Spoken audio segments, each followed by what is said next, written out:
वज़ीर-ए-आज़म शहबाज शरीफ ने SCO conference में बलूचिस्तान और KP में दहशतगर्द हमलों में बैरूनी हाथ मुलविस होने का मामला उठा दिया।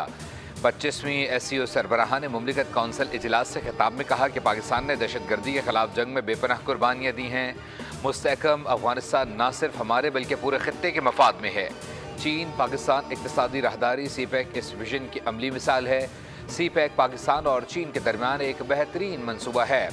पाकिस्तान शदीद बारिशों, ग्लोबल वार्मिंग, क्लाउड बर्स्ट, तबाहकुन सैलाब की जद में है। सैलाब ने कीमती इंसानी जानों का ज़िया किया है। सैलाब से इंफ्रास्ट्रक्चर, जायदाद, फसलों, मवेशियों को शदीद नुकसान पहुँचा। आलमी बरादरी खुसूसन चीन के इजहार एकजहती और ताउन को कदर की निगाह से देखते हैं।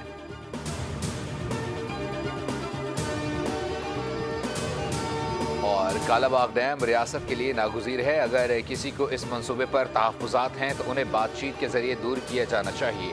डैम न बनने की वजह से मुल्क को बारिशों और सैलाब की सूरत हाल में शदीद तबाहकारियों का सामना करना पड़ रहा है। वज़ीर आला खैबर पख्तूनख्वा अली अमीन गंडापुर की पार्टी इजलास के बाद मीडिया से गुफ्तगू कहा, कालाबाग डैम की तामीर के लिए अपना हिस्सा डालने को तैयार हैं। दीगर सूबों को भी इसमें शामिल होना चाहिए ताकि डैम की तामीर मुमकिन हो सके। डैम्स की तामीर में ताख़ीर ने कौम को भारी नुकसान पहुँचाया। वज़ीर-ए-आला पंजाब मरीम नवाज का झंग में सैलाब से मुतासरा इलाकों का दौरा। त्रेमो बैराज पहुँच गई। रेस्क्यू और रिलीफ के कामों पर ब्रीफिंग दी गई। बताया मुतासरा अफराद को कैंपों में खाना और तिब्बी सहूलियात फराहम की जा रही हैं। मरीम नवाज ने कहा, आवाम के जानो माल का तहफ़्फ़ुज़ तरजीह होनी चाहिए।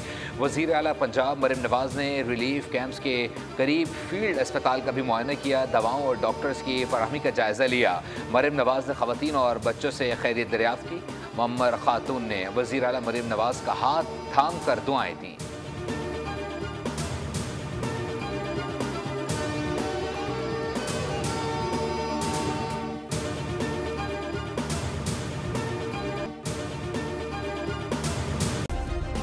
सब्सक्राइब करें और बेल दबाएं ताकि कोई खबर रह न जाए।